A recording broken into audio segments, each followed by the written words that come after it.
We're live.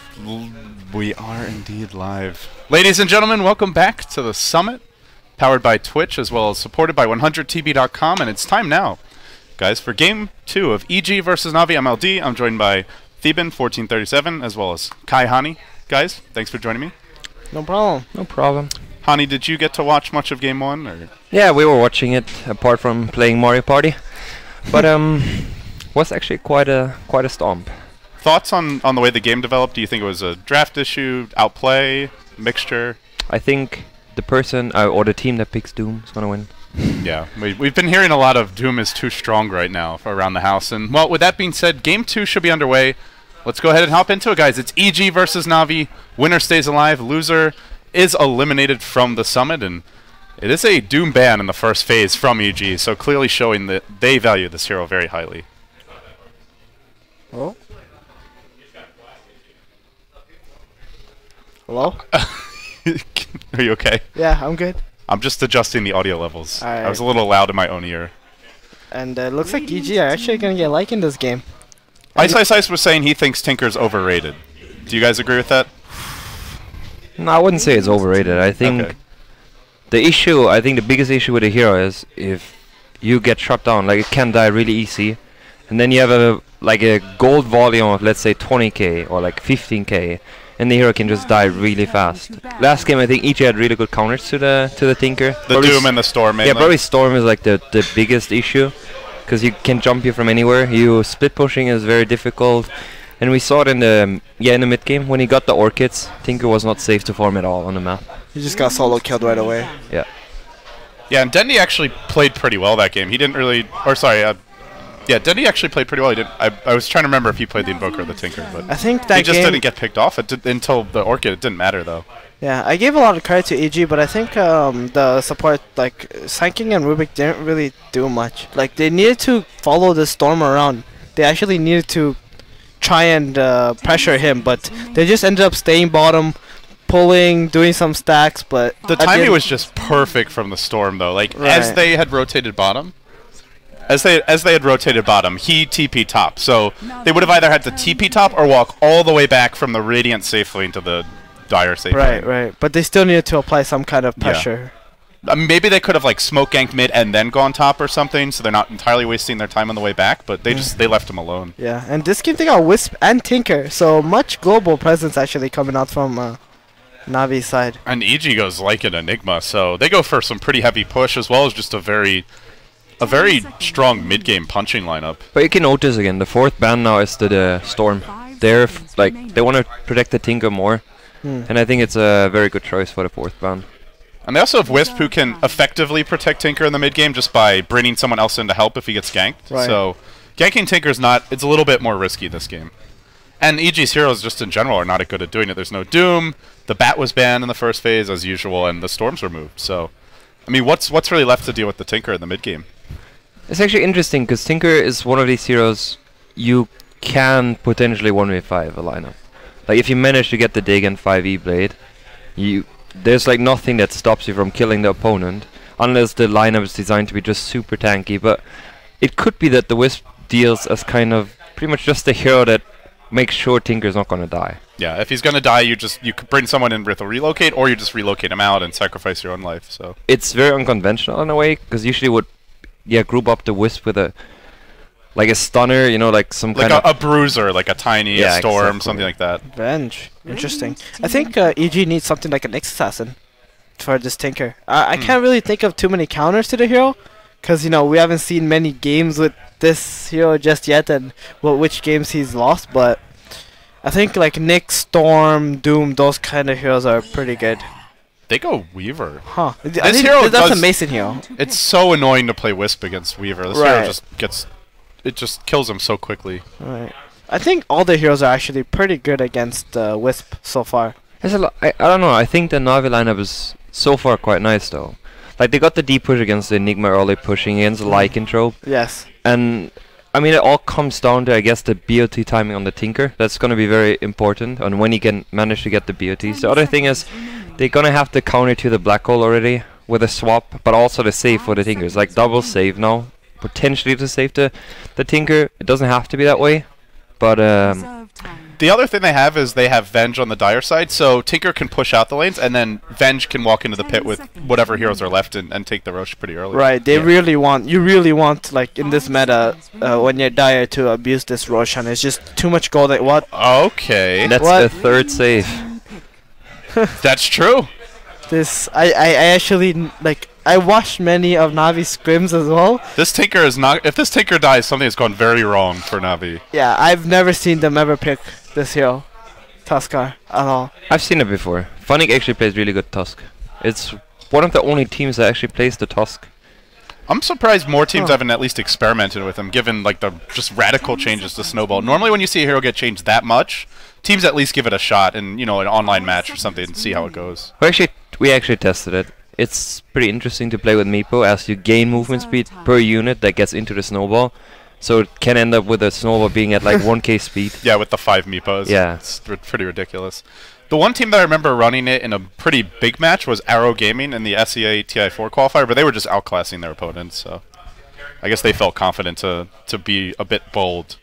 I think that kind of stumped EG as to... Yeah, they'll use some bonus time after seeing this Tusk pick, I imagine. Yeah, they'll think about what Navi wants to run here. I mean... Tusk is also a pretty scary roaming hero as well, and with Venge, that's not a bad pair to just move through the jungle, hunt the Enigma. I don't think that's a support. Or actually, it could be a support Tusk, because they could use the Venge as a carry. What I do you don't think. No, I think it is. It's an off lane or some. I think sort it's of only core. Funnick that actually played Plays the the hero. Tusk? Okay, Yeah. okay. I see. So yeah. I guess they probably put the Tusk off lane here, Tinker mid or safe lane, and then some other farming core. I mean, it's very unusual to see anyone on Navi's lineup that plays the mid role. Like, it usually never.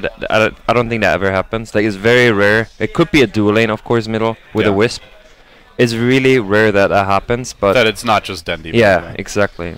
Even last game they picked Invoker. You're like, okay, that's going to be Dendi's here. Then they went Tinker. It's like it still was Dendi playing the mid. Yeah, it was a mind game though. Like in that last game, I felt like because you never saw anyone else but the Invoker played by Denny, so it was sort of a mind game there. Earthshaker. Turn to ban. Another disable. Another hero that's actually pretty good against Wisp as well. Can you snowball? You can snowball over the fissure, right?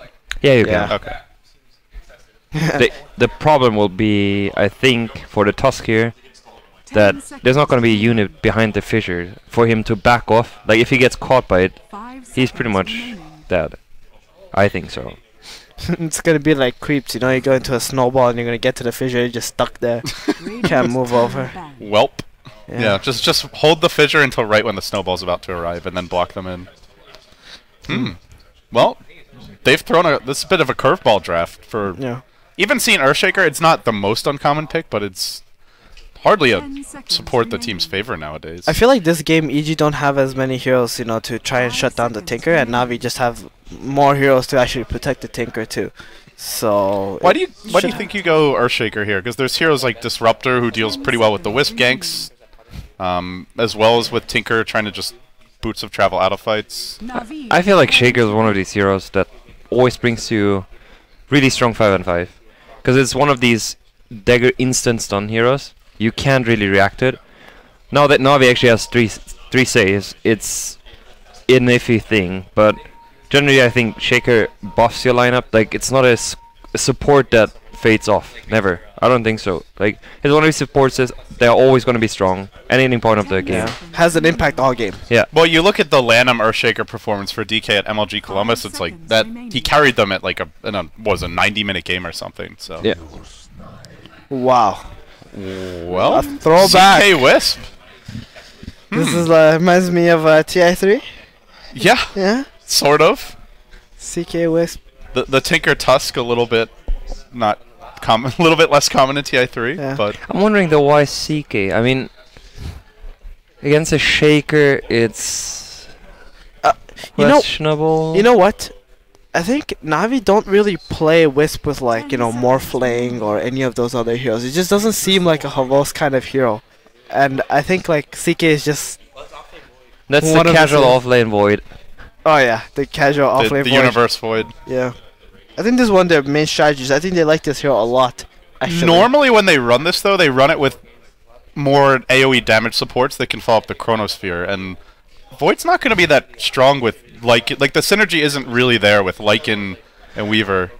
Even Earthshaker. There's no one that can actually hit.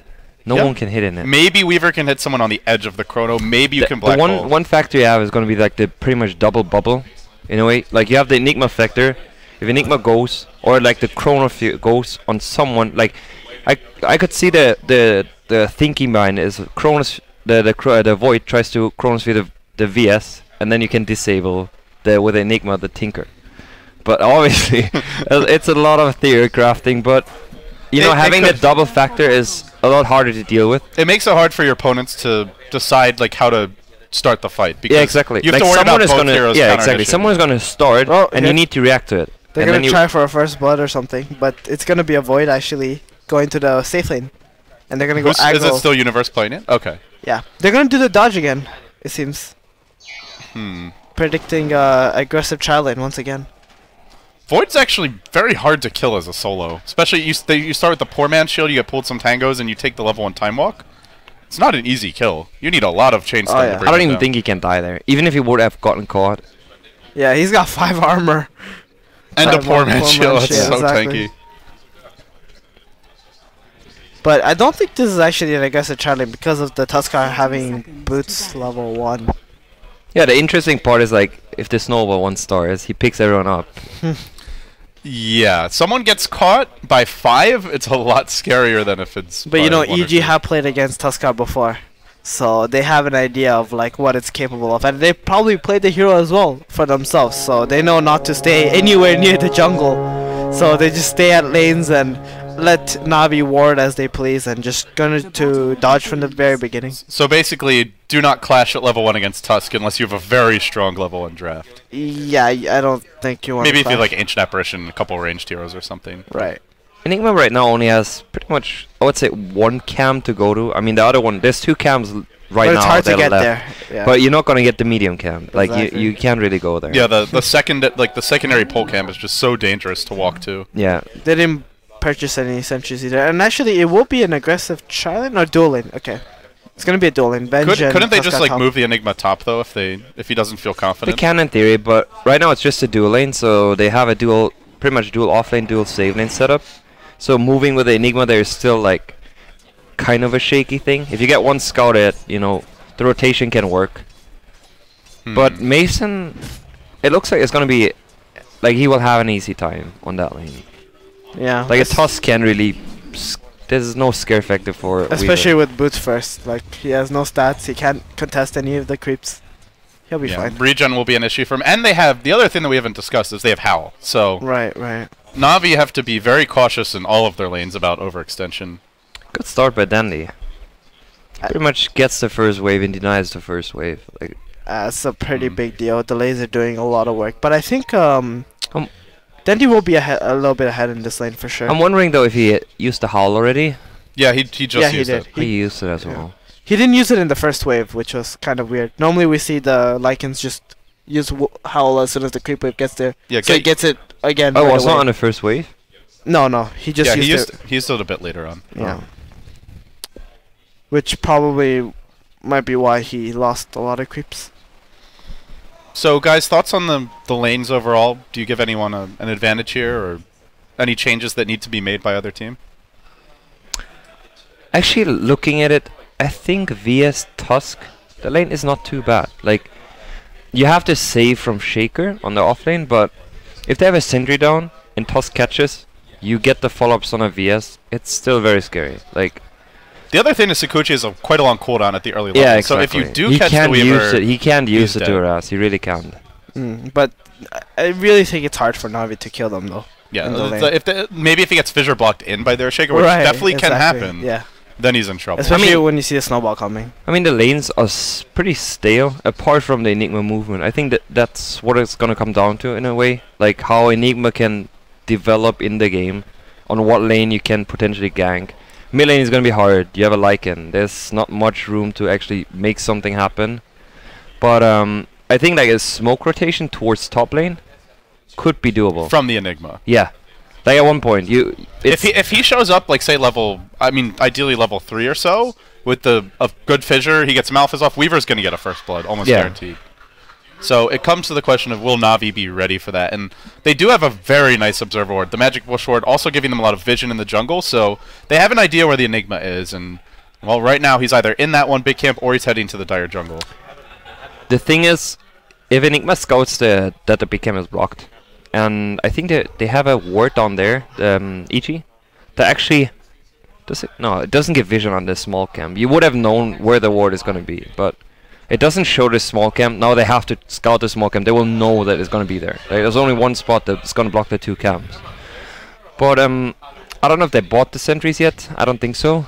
If Enigma's going to buy sentries in the first place, because there's one sentry next to, like, the other medium camp is just going to block for a certain amount of time. It's not going to be that much. And then you consider getting these sentries for the problem with that is normally what teams do when they 5-man to a jungle, they will like mind game you, you know? They can put like 2 wards that will block both the camps. So you think there's a magic bush? Right. And then you start wasting sentries. But I think maybe the right play here would be actually to go aggressive with the Weaver and the Earthshaker. I think so too. I mean, you're gonna get kills there. Right. And you just run into the jungle because you can push off the. Sorry about that. You can push. You're trying to kill me here. Yeah, that's exactly. that's your goal. So I think if the Enigma goes into the aggressive challenge, they can actually kill the Tuskar and Venge, and I don't think the Tuskar and Venge can actually kill, you know, EG with. I mean, unless both, of course. Like the thing is, or the Wisp if VS just rotates onto you, the VS can't do anything. Like you can try to harass, sort of, but there's not gonna be like Enigma's still gonna have Eidolons, and you know doesn't really care at that point. But I think the rotation should come from Enigma. You should be active early. You should be active. Yeah, on the Void lane, there's not going to be much happening. I don't think so. He's just going to try to get experience. He should not die on the lane, but I still wonder how the Void pick's going to work out, because normally when we see teams go for the Void, even if it's an off-lane Void, they'll pick, like, I don't know, a Gyrocopter or some sort of hero that can dish out damage in the Chronosphere from distance, but you don't really have that. You want something to cast in his ultimate. Yeah, Ancient Apparition, Lich, exactly. supports that can do it. There's a few carries that can, even just some ranged carry, but it does feel really awkward, the Void pick, but I think they really wanted something for this Tinker. That being said, Universe just excels when he gets some kind of initiator, and he's definitely gotten one that can be potent in the Void. So I still think though that they picked it because they want to combine it with Enigma. Like they have so much save. Yeah. The Chronos deals more like to try to just disable someone, and then the Enigma has to be the one that makes something happen with a black hole at the same time. It's really hard to execute, of course, but the thing is, if you just think of Chronosphere, and they have so many melee heroes, like pretty much melee heroes, you will not hit in it anyway. So it's more the key to disable someone, but you're not for the offensive setup. Exactly. Yeah, gotcha.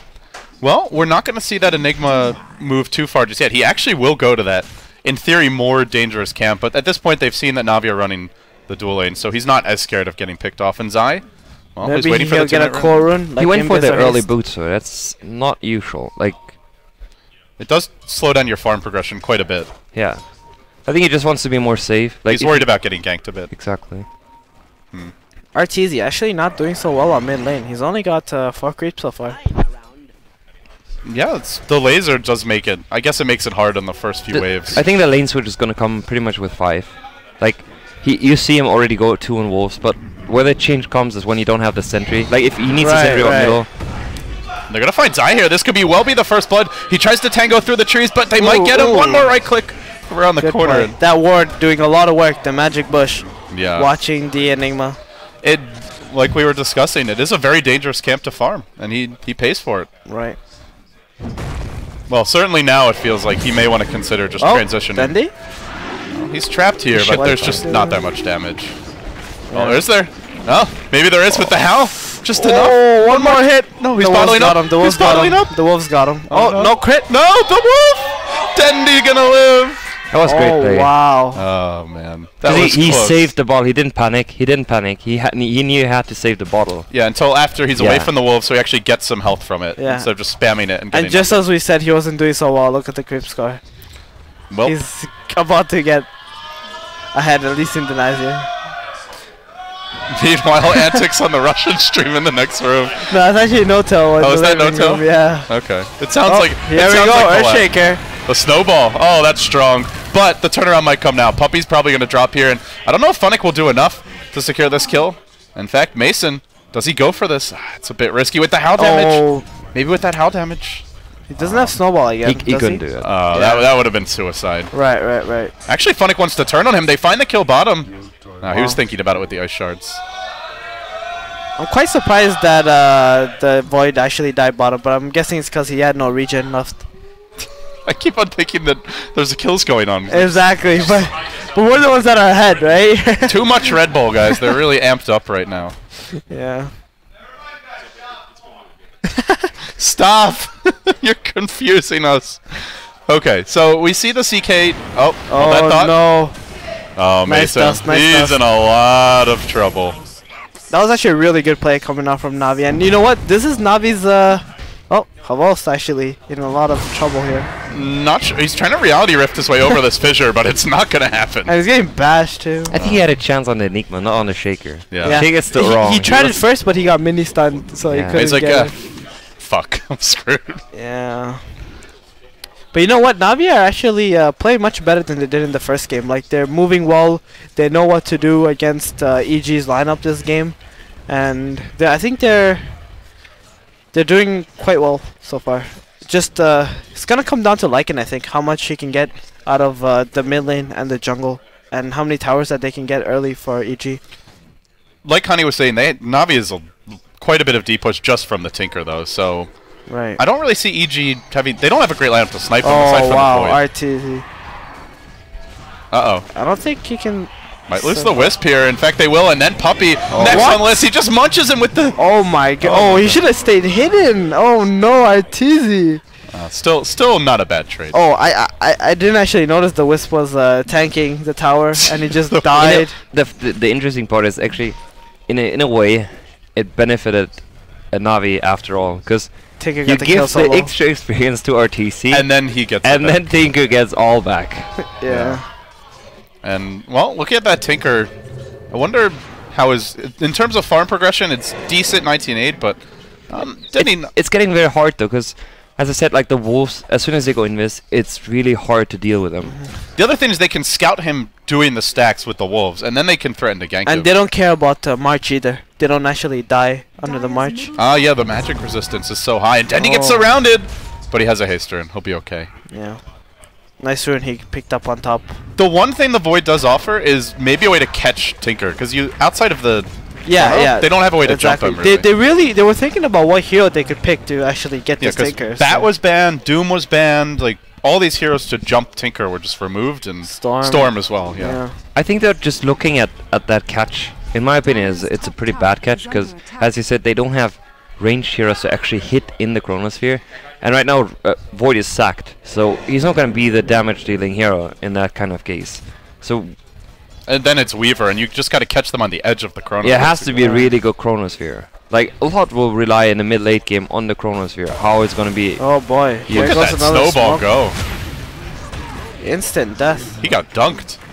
And they can just go around and keep on doing this with the Venge I'm Tusk. actually wondering if he's going to pick up the medallion. I would really like to see medallion on least one of the two heroes. Actually, this is really cool. Like, if Tuskar and Vengeance, they just need to hold hands the entire game.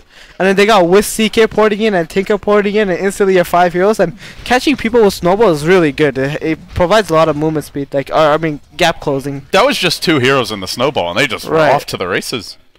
Right. The other thing is it lets you run down the Lycanthrope, even in wolf form. You can outrun him. We haven't even seen the Wisp ports come in effect just yet.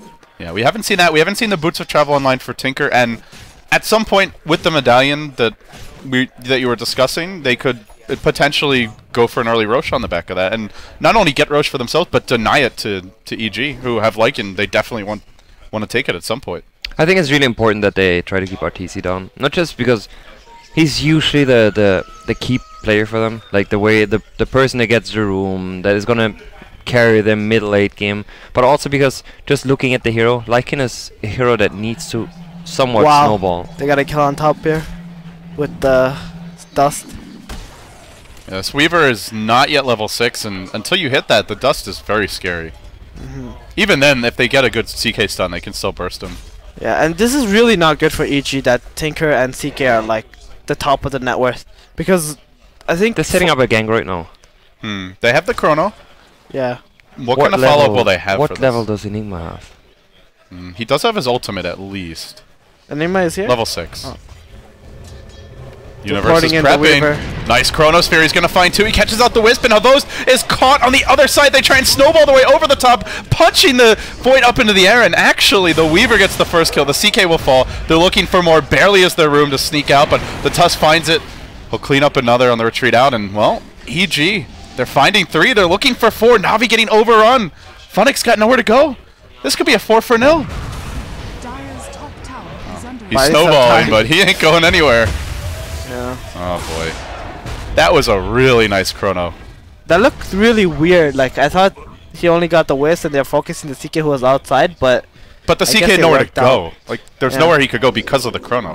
And the Howl did a lot of work as well. Like, this Weaver was just totally destroying it. Wow. And they just jump in with the relocate, it looks like. Immediately caught by the black hole, but they'll find one. Do they get more here? CK trying to duke his way out, and Rapier on the sides is Mason. The Weaver just blows up the Wisp. Now chasing on the Ghost. It was also the Enigma, the Eidolons pounding on the Wisp with the Howl on. Wisp, I really like Weaver against Wisp. I feel like every time I see the matchup, if the Weaver doesn't get completely shut down, one of the few heroes that can chase Wisp no matter where you go and just kills him so quickly with that really low base armor. I also like the communication in that last fight. They instantly used the black hole onto the targets. They try to move out. PPD managed to TP out at that point, and the Weaver instantly turned onto the Wisp to focus the Wisp. And they turned the fight pretty much. Like, it was a pretty good relocate to turn the fight, kind of, but EG responded very well. Well, that's a 5-for-1 exchange. What a big trade for EG. That's the first tower of the game right there. I got the 10 minutes BOTs. It's an okay timing. With a, I think he has, does he finish the bottle soul ring? Yeah, he has both. It's a pretty good timing then. Now you will want to see the dagger pretty much at like 13-ish, 14 minutes. But yeah, it's a good start in comparison to RTC. I don't think he has, did he pick up another item? Is he finishing anything? He must have another item. He's probably has his Vlads on the way. Or, yeah, that's what's fine. Vlads, and they're working towards a mech, but I still feel like we haven't seen Navi's full potential, where they actually are the ones initiating the fights. The Wiz just disappeared. Yeah, that Invis were doing a lot of setup work there. This is not a good game to be Kuroki at. No. You know, Kuroki is a type of player who likes to run around and do a lot of fighting and but it's hard when they have this much burst damage from the Howl. I just don't see, like, you know, his positioning was already really awkward. He was already deep, like he was playing some kind of assassin hero or something like he's that. Like a Nyx, or even like he's got Visage Familiars flying exactly. around. He's a Wiz who just needs to sit behind his carry and just... I feel like they just have to play the body game. Like, he needs to be more focused on the CK. Yeah. It's the two being together at any time, and they have to be ready. Like, in a way, CK Wiz should be, in my opinion right now, farming top lane, pressuring that lane, and be ready to join. I think bottom lane is not safe. Like, while the Venge and Tuskar roam around with Snowball. And just be ready. The bottom lane's where EG wants to go, because they can easily bring in reinforcements. They have the tier 1 there. And it's just the safer lane to attack from. I think Navi's just thinking, okay, we just need to get Dendi farmed and get some kills or whatever. And that's what they're trying to do, but I think their approach is a bit wrong. Or their positioning on the map with the heroes. Oh, they're going to find Universe here. They at least get off the Magic Missile right before the Chrono. He will jump in. He gets a bash. He gets another auto attack off and nearly kills him off. But the Snowball comes rushing forward, and they'll look to turn this around. Echo Slam deployed. Big Echo. And this Void is just not dying. He's too tanky. And Havos will go down. He tries to leap forward. He doesn't get the kill in Universe. Oh, what a disaster. Aquila, poor man, shield treads. That's a 4-0. Another 4-0 fight. Wow. He just noticed, though, in this kind of early game, like VS on paper, VS is gonna have a great save later on. The lineup right now is very single target heavy until Tinker manages to get the key items. Like, he's probably gonna aim for the Dig and eBay at one point if he can get there. But the execution from EG is very simple. Like, you can just start with a Chronosphere, and you don't have to catch all 4. No, like you don't. 1 or 2 is fine. 2 is fine, completely fine. You're gonna kill these targets and they're gonna be locked down. There's so much AoE in the lineup, while Navi pretty much only can focus on one person. I wonder if Navi should just be playing keep away more. I feel like they're just trying to force the fights too much. I agree. Yeah, I think like I said, their approach is not right, I believe. Like the draft is very. Yeah. You can see the idea behind it, but it's just they're not. It's like they're not following. Right, the idea. right. The Wistik still need to, you know, acquire your farm. They need to get their items so he becomes tanky and not have enough damage to kill the void. The issue is, like, CK is, in comparison to the Tiny, is one of these heroes that's just gonna shake off very early. Like, if you don't have your momentum and it keeps going, CK just stops. Like, it's a hero that's not gonna farm more. Yeah, While Tiny will always have the late game factor. And I noticed in the last fight, like we were talking about Void not being like, you know, the hard carry and whatnot, but if he goes Mask of Madness and under this Howl, that's like a free item for him. Basically, the Howl. To me, this is more of that carry void game. Like getting the Ags is what you do when you've got the follow up from support. Right. You just get the cheap damage items and just try to get that. Mask of Madness, Maelstrom, these types of items. Can throw Mjolnir on the Lycan later on as well if you want. I mean, scary. I think usually when you aim to get the Axe on Void, it's like this kind of item, you just want to survive. You're going to have a tool that helps you pretty much throughout the mid-early game, where you will have the 60 seconds on your Chronosphere. Yeah, you have like And 1600 health. you're with really like tanky. You're not just going to die. It's very tough to kill a Void. When wow. What a chrono by Universe! It might save Mason. No, Just the kidding. rockets. Dendy's there from the back. Much gold for Dendy too. A big streak. That's a really important kill, and they're looking for more. Oh, just short on the ice shards. Meanwhile, Enigma. That was such a nice chrono, though. That almost got him out. Get time lapse ready. It's a very interesting skill with of the Enigma. Usually you would never see the Midnight Pulse before you max out his stun. He actually got one level of Midnight Pulse right now. Why do you think you would go for that? I think that's with the Chronosphere? that spell. The main reason? Yeah, like that, but also like generally defending towers, any kind of engagement that comes to. I don't know, I feel like Midnight Pulse got too strong. Yeah, I would get it so I can break the trees and I can farm all the camps at once. No joke. The greed factor. Yeah. It's a consideration for sure. Well, it's gonna be Mask of Madness for Universe. It's a nice. It's just nice for bursting heroes in Chrono, and I mean, end of the day, his right clicks will have to do most of it. It's definitely thing the is, best right item. now. You create a scare factor for Tinker. With a Mask of Madness, he can actually kill him solo kill one-on-one him. from full HP. And With you can how? also just close on him from 2 screens away instead of like 1 or 1.5 with Right, the extra right. move speed. And obviously the sustain is the other part. Like, you don't need to go back to base. There's no sustain factor. Like, I mean, Oh my no goodness. factor where he has to go back to base. What a hero Void is. Well, he does get polar punched up in there. Doesn't manage to backtrack that one, and Dendy lasers him down. The RNG not with Universe here. What He does- actually managed to get the Dagon 1, I think. Yeah, if he goes for it. Man, The thing is, yeah, will be he the goes Dagon. for the And look Dagon. at it, 60 minutes, Dagon. This is what I was talking about. Tinkers nowadays getting like, He's got 9k net worth. yeah. That's just the power of, you know, this jungle wonder- farm. I think it wasn't And just they're jungle. down I mean, 2 he has a lot of towers. kills, and it's the one person that didn't die. Right, But I think, I mean, we didn't really keep track of the stacking on the Ancients. But there could have been one thing, especially EG He's had stacking kind of himself right now. Yeah, especially because EG had the lead. They should have probably blocked the Ancients. Like, they should have been more protective about that. The other thing is you can just use the wolves to scout and catch him when he's stacking or going for the. I also like blocking the big camp on the right hand Especially side. because they're so reliant on the Tinker. Like, Havost with CK, he doesn't have the greatest game. Like, you can see, he doesn't have bad form right now, but it's... He's not going to do it alone. Yeah. It's the Tinker who does the heavy lifting. Exactly.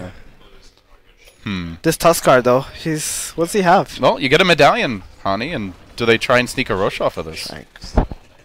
It could be the Roche, but... I mean, generally against the bubble tactic. The bubble tactic. The bubble tactic. I think it's a good name. Oh, rip Dandy. Well, he's not really going anywhere. Fissure will finish off the kill. Much gold for Earthshaker.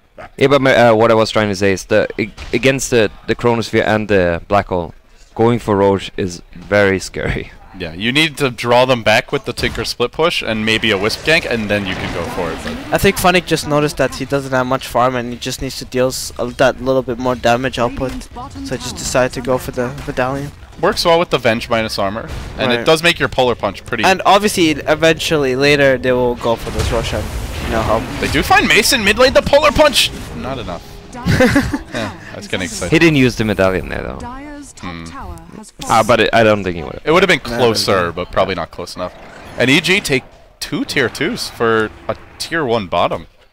That is a pretty questionable trade for Navi. I think Tusk, like the key item on Tusk, is with a new change is gonna be the dagger.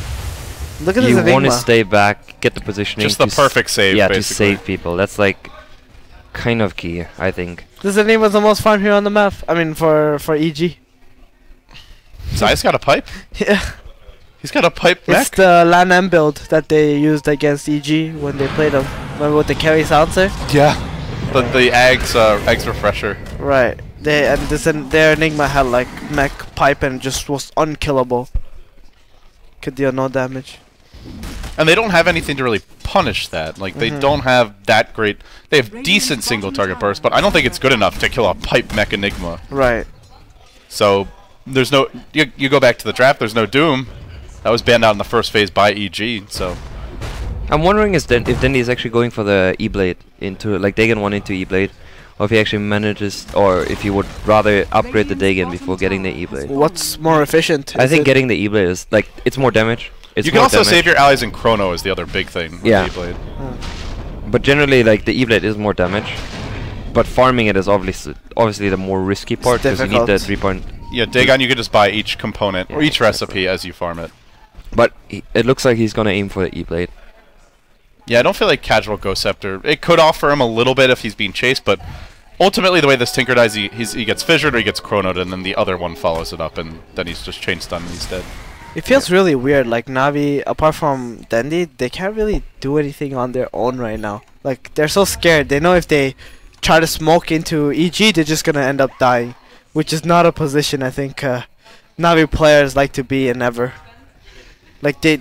It just feels weird for Navi to be on the defensive. Right, exactly. To this extent. They're always the team being aggressive and getting in your face.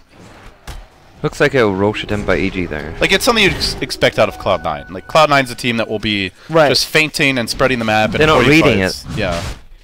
They're not seeing the Roche. No. Mason's pushing in the top lane very aggressively. They're probably thinking there's 4 guys behind this Weaver and they want to push the base. Well, And it's well just so played hard. by EG. It's not just smoking the Roche blindly. It's sending the Weaver top to confuse Navi. And Navi thought it was the push top. They TP'd in 2 heroes to defend that. And he actually goes for the Void is actually aiming for the axe after the Mask of Madness. Yeah, I think he thinks the when I spoke with him, the Mask of Madness is like the big damage output, and after that, any item you get, it just takes too long. So the Aghanims just provides more, tankability, and you just have so much control, like in such a short period of time. Last time he played Void that I saw, he did go Maelstrom after, Yeah. but I guess the other thing is he has Howl, so he has extra damage without needing another damage item. Right. And I don't think, right now he's not really pressured as the key carry. Like, he doesn't have to bring the damage. There's still a Weaver, there's still a Lycan. And they have a lot of items and a lot of damage. That's true. Oh, and they also have an Enigma who does a lot of damage with his 3rd spell too. Well, It is there's your teamfight. follow-up for the Black Hole, or as the Chrono ends, just blink in for the dunk. It starts to get very scary, because they kind of have all the key items on their heroes. I'm just not sure what the CK is going to do at this point, with Earthshaker to Echo Slam if he uses his ult, and just all this crowd control, Black Hole, Chronosphere. Like, how do you get involved in fights without just getting burst? I feel like it's gonna come down to the communication between Wisp and CK, especially Wisp. How the positioning is of Wisp. Wisp can get caught. And the Chronosphere, how the positioning is of the Chronosphere. They're going to find Mason now, and looking to burst him down. He does get swapped back into the middle of the fray, but Back still into the okay. Sentry he goes. Uh-oh, Mason, this is not good. He bottles up, he tries to run, he's actually going to make it out. Oh, there's no follow-up. He didn't have the mana for the laser.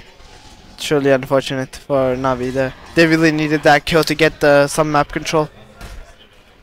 What level is his rearm at right now? It's level 2. It's Oh, he's already level 16. He's gonna have a Ethereal Blade and 1,000 gold. That's the one thing about rushing the Ethereal Blade, though, is your mana pool is tapped pretty thin. The gains of upgrading Dagon is not high. That's true. It really isn't. Like, you No, it's get more like this build in general versus, Oh. say, like a Hex or a Shiva's earlier on. I mean, I think the only, in my opinion, Hex only works if you're ahead. It's who's gonna deal the damage. You rely in a way on your mid hero to deal the damage. Or if you have another Yeah, damage dealer, but Yeah, they exactly. definitely don't. but yeah, my point earlier was it's a tough game for Wisp because if Chronosphere is set really good, you need to time the Wisp relocate perfect so that you don't hit So the chronosphere exactly. before the relocate It's gonna goes stun off. you, and then you're not gonna relocate, right? So CK in theory has a good time if he gets the relocate off, and then they might as well waste a lot of spells on it. But like looking at the late game, I don't think CK. I think CK is probably one of the strongest late games you can have, because if you get the heart, like it comes to the late game, you get the heart, you get the manta. Sure, you have a shaker that can stop all that, but a weaver can't do anything to a CK that gets really fat. They actually don't have much AoE aside from shaker. Yeah. That's where CK can excel. Yeah, but When's he gonna get that farm is the main question. Yeah, if it even gets there. Yeah. right. I think from Navi's perspective, you're kind of afraid of like this void. Mm-hmm. If he's ever off the map, you're like, oh, am I gonna get chronoed here or whatever? So I think Navi's a bit limited on where they can farm. The issue though is the farm distribution, in my opinion, because Void right now he's still like in a way competing with a Lycan in farm and a Weaver, and Enigma still takes a lot of farm as well. So you kind of, in my opinion, Zai needs to kind of calm down farming. Like he shouldn't take too much more. He should probably farm the hard places on the map, where yeah, if anything, but he can also be like the kind of bait. Yeah, exactly. Or like that.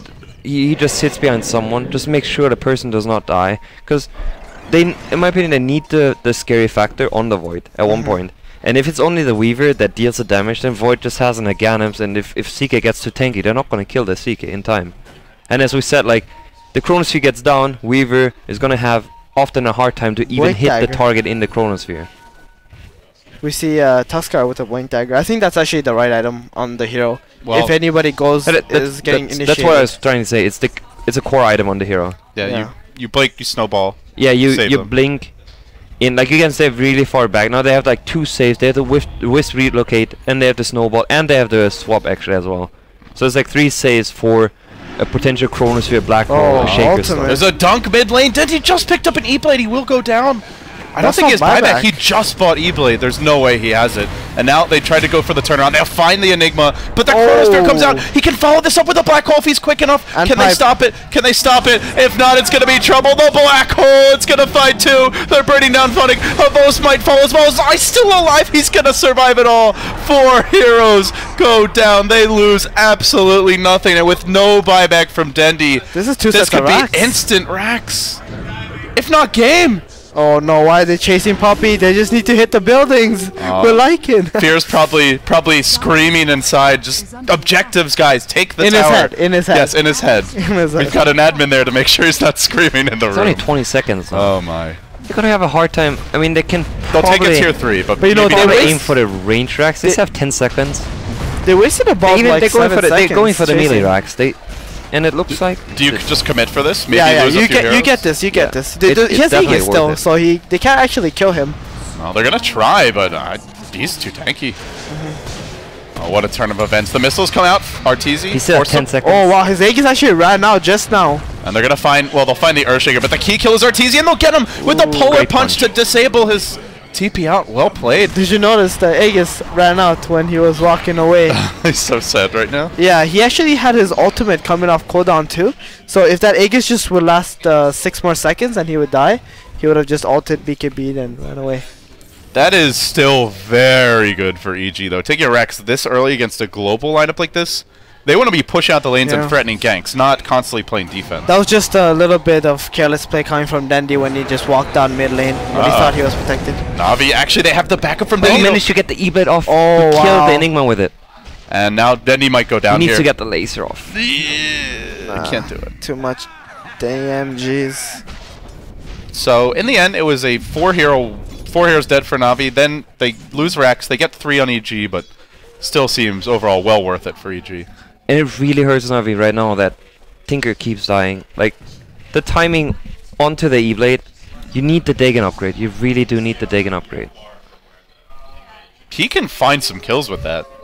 If Backtrack's not there and they have some follow-up, they can potentially kill the Void. That's one of the tankiest heroes. Enigma, Weaver, Earthshaker, any +1, I think that's a kill.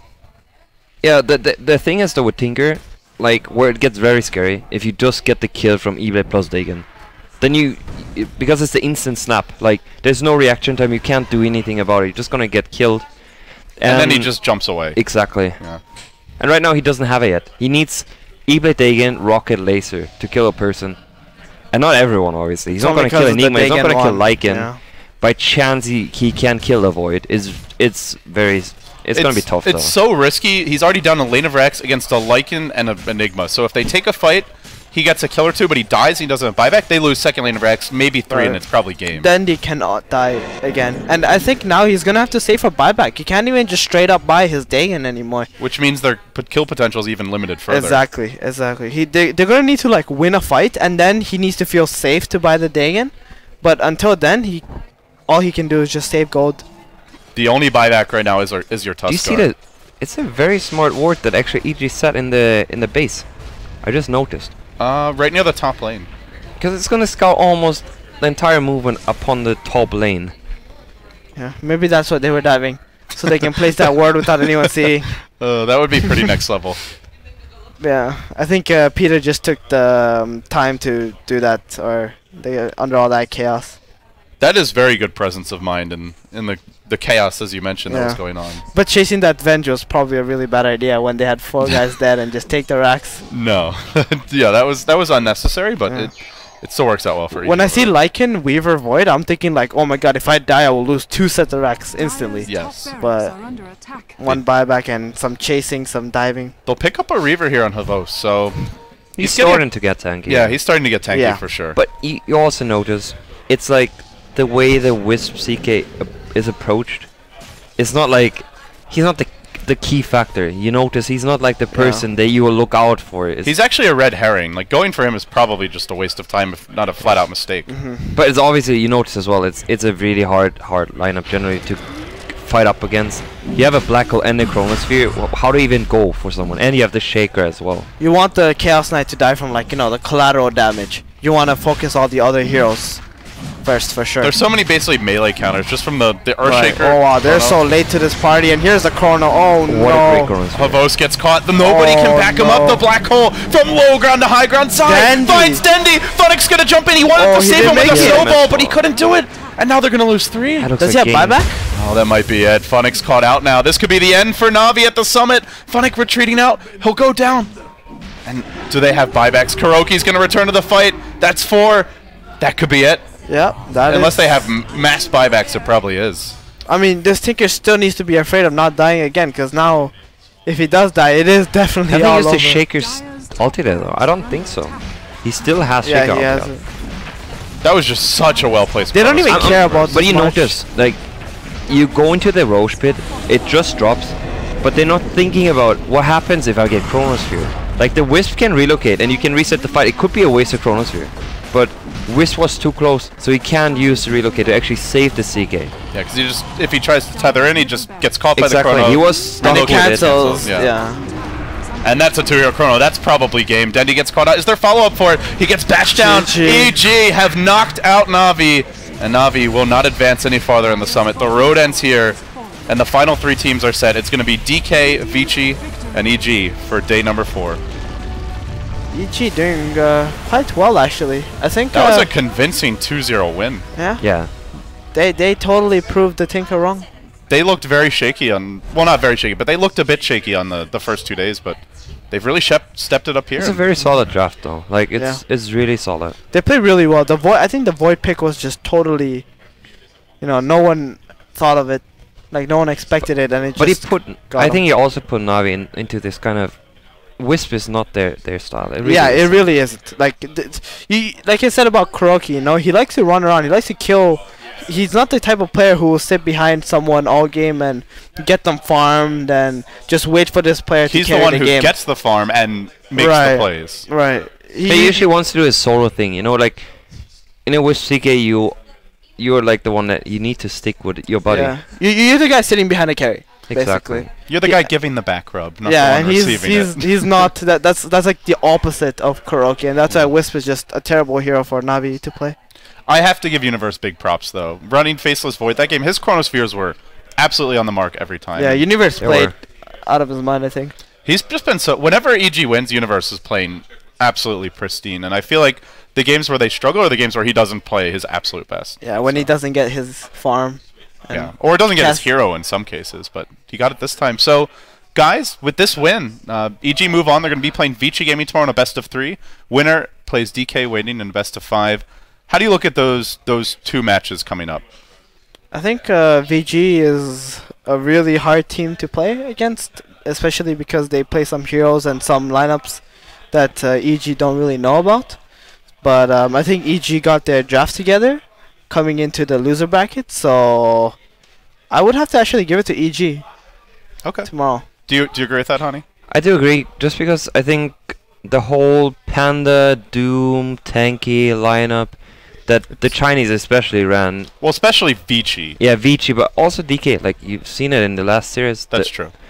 I think the European teams or like the Western teams are the ones that rather adjust. They change up their playstyle. Apart from DK, obviously, DK is very unconventional. They can run kind of anything, but I would still think in that upcoming match, I would give the upper hand to EG as well. The one thing I'll say is I was just sitting in the room waiting for the match to begin. I was going to be adminning. Turned out wasn't needed, but EG they're very good at kind of the chess aspect of drafting, where you see they're like, PPD was just running through drafts. He's like, okay, so let's say that we start with this pick. How are they going to respond? And if you know the way that the enemy team likes to draft, and they're predictable, then you can almost figure it out. Not 100%, but much more so than if they're just going to throw you a total curveball and like pull what DK did at Starlighter, run a Wisp Morphly mid, a Coddle Lycan off lane. But if they're predictable, then having that kind of preparation can win you the draft. Yeah. All right. Well, with that being said, guys, thank you so much for joining me for the cast. Any closing thoughts or words here? It was a lot of fun. It's kind of surprising that EG won 2-0, and I think you thought it would be closer. Yeah, I thought it would be closer, and it was actually quite convincing from them. But after watching this, I think I understand that EG got their drafts together now. They got squared away at the right time. Hani, anything else? I wasn't too surprised with the end of this game, because I felt like Navi has been shaking. Like they played these kind of drafts that were not really theirs. Like you notice. You feel like they're copy-pasting drafts instead of like doing what's right for them. Yeah, because they're not 100% sure about what is actually gonna really work for them. That's just how it looks, yeah. Yeah, but overall, yeah, I think very deserved by EG the wins. 2-0, very convincing, and I'm looking forward to the match tomorrow. Well, with that being said, guys, that is going to wrap up day number 3 of the Summit, powered by Twitch, supported by 100tv.com. I think some of the teams want to let off some steam here, but tomorrow we're down to 3 teams. We have first EG versus Vici Gaming, best of 3, bright and early at 8 a.m. Pacific time. That's 17 CEST, as well as 11 a.m. Eastern Standard Time. And then following that, we've got the grand finals, DK versus the winner, straight best of 5, no winners bracket advantage. With that being said, there is also a viewing party tomorrow. We'll hopefully get some of the teams, the players out there, you guys up to go meet some fans, hang out, relax. I got a flight tomorrow. Later on in the day. Oh, okay. Havost? do you wanna come talk? No. No. Now I don't want to come to talk with anyone. He wants to talk to the bottle right now. Yeah, maybe that's what they lost. There's wisdom in there. They just want to start drinking earlier. Sai, do you wanna have a quick chat, talk about the games today? I can just pass on. You can ask him. Okay, sure. Theban, thank you for joining us. It was an absolute honor casting with you, my friend. We'll see you tomorrow. So we've got Zai from Team EG. Zai, congratulations. You took down Navi. It is uncomfortable. It's uncomfortable. Okay. You took down Navi 2-0. It looked pretty convincing, especially in game number 2. And tomorrow, you will be facing Vici Gaming. So tell us a little bit about the match. I think we let our drafting down very well. In the group stages, our drafting was kind of meh, and we often lost games because we felt outdrafted, outpicked, and outmaneuvered, basically. But in these games, I felt we had like what we needed to do. We had it down, and I think we utilized our heroes very well. So do you feel like you finally kind of figured out how the other teams are playing? Is it just Navi that you are confident against? I think we more found ourselves, kind of. It's kind of, yeah. That's good to hear, buddy. Yeah, because we were kind of lost day 1 and 2. What was the plan behind Void plus Enigma? Why Void last week? I think Void's just a good offlane hero in general. Like you can sacrifice the hero, and it's. But don't you think that Void gave little synergy to your damage in a way? You know what I mean? What, the Midnight Pulse? Yeah, because you had like no hero that had actually range. Oh yeah, but we had like with howl damage for Void, and I think our main reason for picking it was the lockdown tinker. Crossfire is very good at locking down Twinker. And then to follow up with Enigma on. Yeah, maybe. That was my bubble, my double bubble. He was quite at the double bubble strat. Like, how do you pick a fight when they can just cut off like a screen's worth of territory? Yeah, that's good. And Void's really good against Wisp too. Like big teamfight heroes such as Airstriker, Void, Enigma. Are you okay? It's good. Johan? Yeah, okay. You want to join as well? Share your wisdom. Thoughts? Thoughts on the game? Yeah. Well, I was kind of expecting a win from EG, but I figured Navi would do better, at least in the second game. I did like their draft a lot, but that was a dangerous game for Tusk Snowball. Very dangerous game. I think it was kind of chaotic. Like they were trying to create chaos for Tinker. Yeah, I mean, triple save, Yeah. but the massive AoE ultimates. Yeah. Like, It it's not sounds easy. good on paper. Like the last fight, Tuss blinked in. He wanted to snowball, but he was in Chrono, so he just It's died. Chrono, Black Hole, and what was the third one? Shaker. Shaker, right. Dangerous game. Yeah, it was a tough game. So, Zai, looking forward to tomorrow. You're going to be playing Vici Gaming bright and early, 8 a.m., best 8 of a.m., 3. Yep. How do you feel about that match? Are you confident against Vici? Yeah, we feel pretty good. Our game against them, it wasn't, too far apart. It was pretty close, and I think You guys lost the group stage match. we right? did. But I think one of the reasons for that was the outdrafting thing. And as long as we know what we want to do. Are you expecting we're any curveballs from them? Because Vici has been one of the more, I would say, predictable drafts. Like for me, just as someone who casts them a lot, like there's a pretty limited set of heroes they tend to prefer. Yeah, Do you expect them to shake things up, or? From what it seems, they have this one, like, it's kind of for Protect 1, where they give Siler like an AM or Yeah, Morphling. his and Morphling, 100. his Weaver, and he just gets fast Midas and goes out of You should control. just pick Meepo if they pick Weaver. Is that it? Yeah, that's the strat. Who's your Meepo player? I think that's me, but Oh shit! Oh man, Well then, I haven't actually practiced the hero. that's support Meepo. work to do. Johan, you've got some. If you need some any help, I'm right here teaching for you, to buddy. provide. I got all night, I guess. Got all night. That's right. Practice some micro skills. Well, Era's not here, so you can work on the massages in the Right. meantime. That's right. Let's do it up. Well, Zai, anything else you want to say? Anything about the match tomorrow? About today? Words of wisdom for the good people out there. Where's the wisdom? Stay in school. Stay in school, yeah. Get good grades. Artur, are you listening? Don't do drugs. Don't listen to. Don't drink alcohol. Don't listen to Younglean. Yeah. You looked down while you said, "Hey, look." I don't want him. I hope he's not watching right now. He's actually on tour. Okay. I don't think he's watching. All right. Well, of course, it was a pleasure having you on. Yeah. Congratulations on the win today. Good luck tomorrow against Vici Gaming. Thank you. Guys, with that being said, it looks like the celebrations are underway for everyone. We're going to have some fun here at the Beyond the Summit Studio House. We'll be back bright and early tomorrow, 8 a.m. for Vici Gaming versus EG. Best of 3. Winner plays DK in the grand finals. Be sure to check out the viewing party if you're in the greater Los Angeles area. It'll be in Rancho Cucamonga at 66 Sports Bar. It's open to the public. We'll have tons of giveaways from Twitch, from 100tv.com, lots of peripheral swag and all that good stuff, and maybe even get to see this Big Daddy's Big Daddy. delightful face. All right, we're out. See you later.